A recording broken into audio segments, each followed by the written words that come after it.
So I'm going to begin with Alan, please. Yeah, I wanted to just to kind of outline a couple of the kind of stories that I wanted to tell through the exhibition, just as a way of saying, well, in terms of trading and culture, how they fitted in, and how they fitted in really with an agenda I had about not wallowing in despair. And the other thing that kind of makes me want to talk about these in particular is one's quite a small box in the exhibition, and I know some people miss it. And the other one's sounds, and I know lots of people don't have the time to listen to sounds. So the first one is Henry Box Brown. And I wanted to tell the story of Henry Box Brown because it has so many resonances for Manchester. Henry Box Brown is a black American who escaped from slavery by having himself posted in a very small 3 foot by 3 foot 6 by 2 foot 6 box from the southern states to Philadelphia. And in that 27-hour journey, he was upturned in his box twice. Now,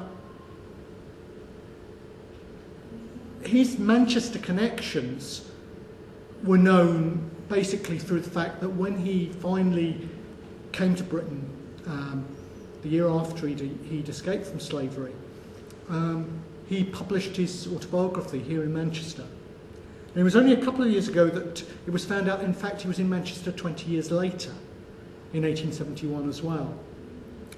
And like many abolitionists, he made speeches all over the place at small gatherings of Manchester folk, of northwestern folk, and he went down into Wales, into London.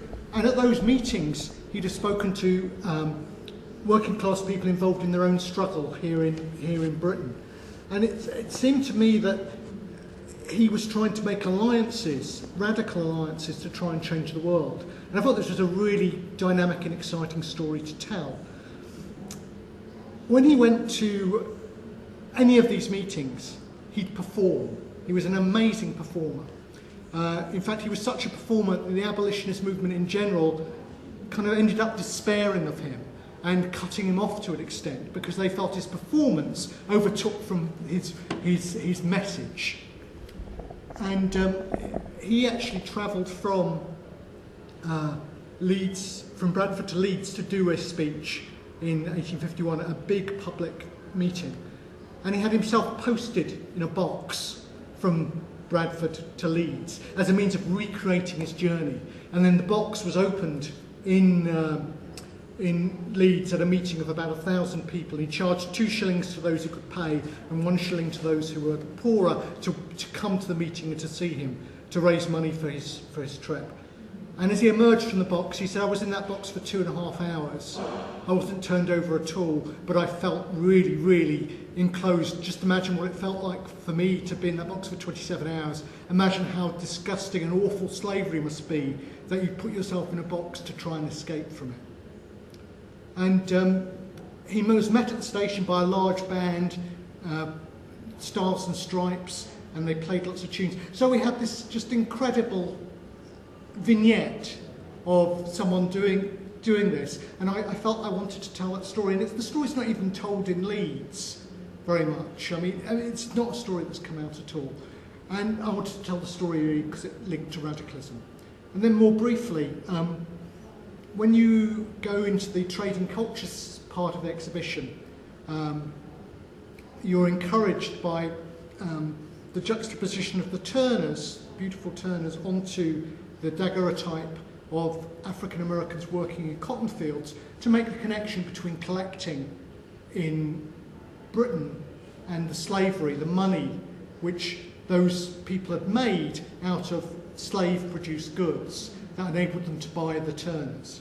And I really like that juxtaposition. I like the way it was done here. But in thinking about it, I didn't want it to be just about those rich people buying their goods and it to be about the Turners. I wanted to have some voices from a different culture, a working class culture. So what I endeavoured to do was to put a sound station where you can go and you can listen to, on alternate takes, the blues, which came out of the experience of slavery, and cotton songs from Lancashire. Some of the ballad form of which fed into the blues as well. So you could hear working class voices from the American South and from Manchester and its environs alternately, to give you a kind of soundscape which kind of embellishes that interesting juxtaposition. And it also talks about the trading of culture in very real ways.